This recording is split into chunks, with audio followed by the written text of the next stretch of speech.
Living expenses. What does that entail? My mother-in-law's expression reflected genuine confusion. Hey, Brian, can you explain this properly? I pressed, watching my husband squirm. Brian, caught between his mother and me, seemed to shrink under the pressure. I've never received anything like that before, he finally admitted. Let me introduce myself. I'm Carol, a 37-year-old office worker, happily married to Brian. Our whirlwind romance led us to tie the knot within 4 months of meeting each other. Our families were thrilled, especially given our ages. Since our marriage, my relationship with my mother-in-law had blossomed. We often dined out and grew quite close. Initially, Brian and I lived separately but nearby. However, after Brian's father passed away, we decided to live together. Contrary to stereotypes, there was no tension with my mother-in-law. She willingly took on household chores, giving me time to focus on work. I felt guilty but appreciated her help. To show my gratitude, I provided her with some living expenses through Brian. Yet as Brian's appetite grew, I worried about whether our budget was sufficient. So, I broached the topic with him, suggesting we increase the allowance for his mother. I think we should increase the living expenses we give to your mom, I said, especially considering how much you've been eating lately and she's been doing all the cooking and cleaning. Brian seemed hesitant but eventually agreed, sharing my sentiment about showing appreciation tangibly. As I nodded in approval, little did I know that life was about to take an unexpected turn. Just a short while later, I found myself in a severe accident after colliding with a bike at an intersection. I found myself hospitalized for 2 weeks due to a fractured bone. On the first day, my husband brought me some essentials. Are you okay? It looks painful. I'll let my mom know, he said. That would be great, thanks, I replied. In my shared hospital room, I couldn't make calls, so I asked my husband to inform his mother that I'd contact her once I was able to move. Sure, I got it, he cheerfully responded before heading home. A week went by, and neither my husband nor my mother-in-law showed up. Despite my expectations, there was no contact from either of them. Concern gnawed at me, but I reassured myself, thinking it was just my husband being his usual forgetful self. Then, I tried calling. My husband didn't answer, which I chalked up to him being busy at work. Next, I rang my mother-in-law. Hi, mother-in-law.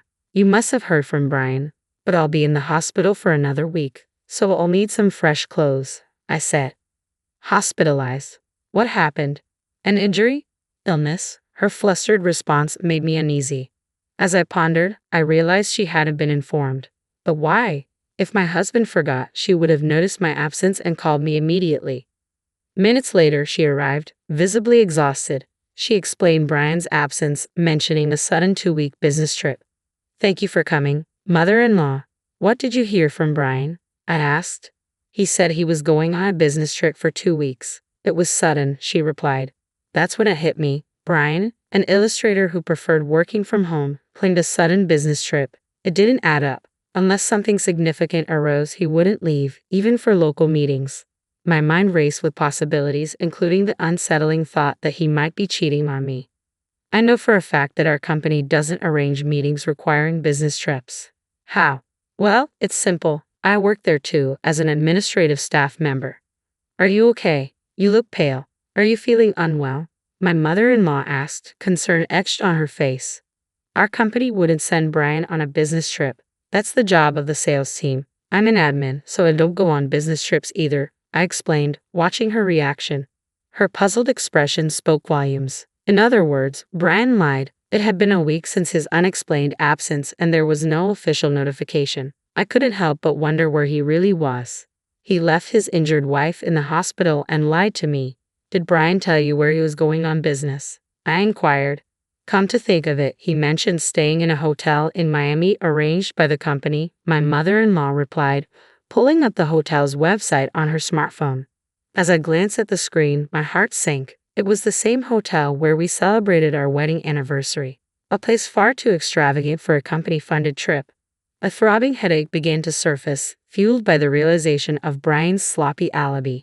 Mother-in-law, this is difficult to say, but Brian might be cheating, I confessed. What? Brian? Her disbelief echoed in the room. But this does seem suspicious, she conceded, her expression shifting. Isn't this the hotel? Hold on, let's confirm if he's really there, she suggested, disappearing for a moment. After what felt like an eternity, she returned, a smirk playing on her lips. They said they'll check it out for me first. We need to verify the facts, she announced. As we waited, about 10 anxious minutes passed by. When I received a call from my mother-in-law, the news was shocking. Brian, my husband, seemed to be spending the night at that hotel, and with another woman, no less. Despite the strict policies against such actions, the circumstances seemed to warrant an exception, my mother-in-law explained. She even disclosed the name of the woman Brian was with. I was taken aback when I heard the name. I knew her. She was actually a friend of mine, my coworker and friend Jessica, who worked in the same department as Brian. She had even been present at our wedding, delivering a speech. The revelation left my mother-in-law equally astonished. Furious, her face flushed bright red, my mother-in-law was ready to confront Brian then and there. However, I urged caution, suggesting we gather solid evidence first. We decided to hire a private detective. After that, I'm filing for divorce. I can't tolerate a man who cheats with my friend. I plan to seek alimony, so I apologize for any inconvenience this may cause you, mother-in-law, I explained. Don't worry about it. I'll give that idiot son of mine a piece of my mind. How dare he betray such a good wife? When he comes back, he'll get a thrashing, my mother-in-law declared angrily, her words offering me some solace. Feeling somewhat uplifted by her support, I began searching for a private detective. A relative of my mother-in-law recommended a reputable detective agency, and I promptly hired them. When I received the report, I couldn't help but laugh. It turned out that my friend Jessica had been posing as Brian's wife while they were away on location, 3 days before my scheduled discharge from the hospital. I dialed Brian's number, keeping it a secret that my mother-in-law was aware of the situation. How are you feeling? I inquired. I'm sorry, I've been too busy to visit. I'll definitely pick you up on your discharge day. Do you need anything? He responded. No, I'm fine. Sorry for bothering you while you're so busy. Apparently, my recovery is taking longer, so my discharge date has been extended. I'm just calling to let you know. I'm borrowing things like pajamas from the hospital, so no need to worry. Looks like I'll be discharged a week from now, I explained. Sorry for not being able to support you while you're so busy. Oh, could you withdraw money for the hospital bills?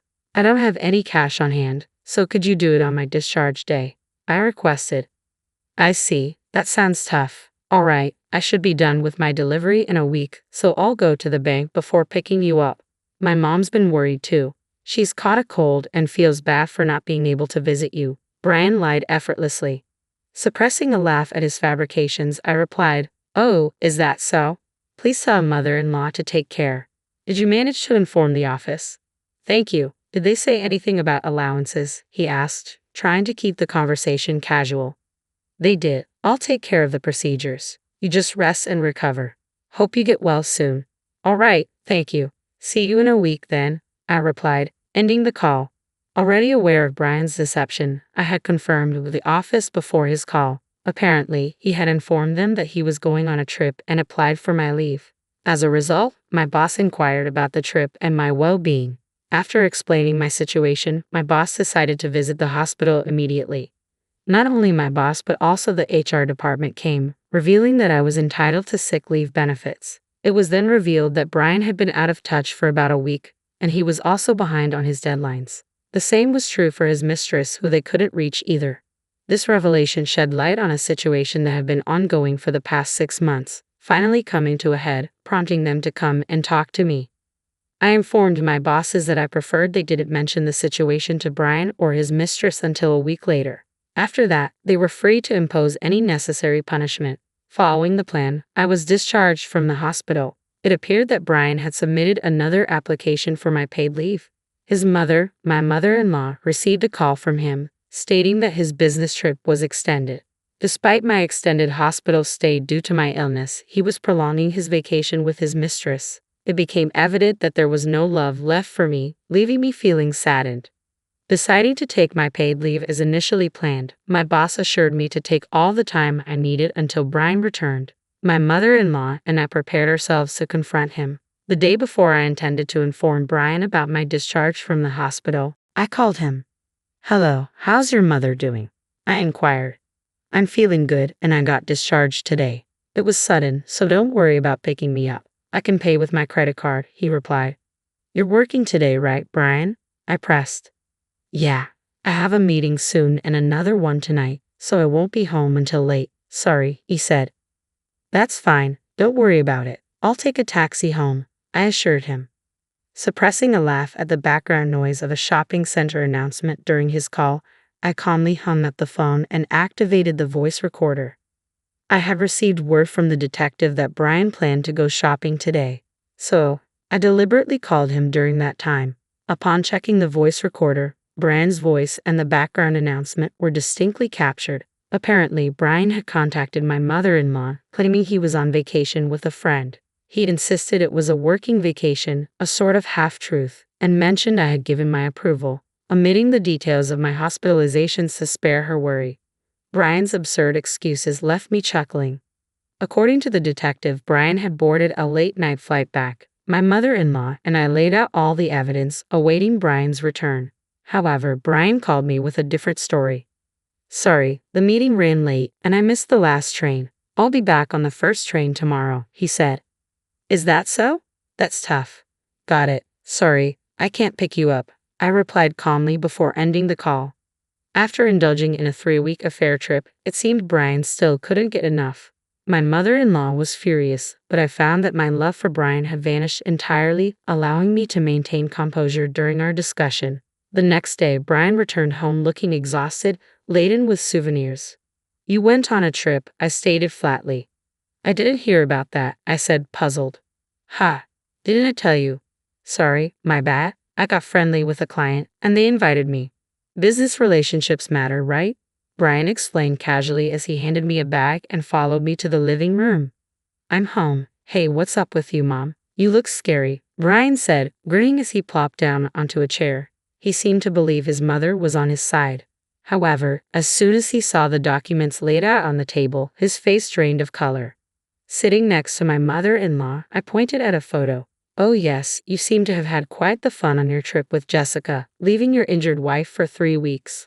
Were you in a honeymoon mood? I asked pointedly. What? What's this, Carol? Stop fooling around, Brian stammered, his face contorting in disbelief. Unfortunately, it wasn't a joke. I presented evidence from a private detective. You were pretty careless, weren't you?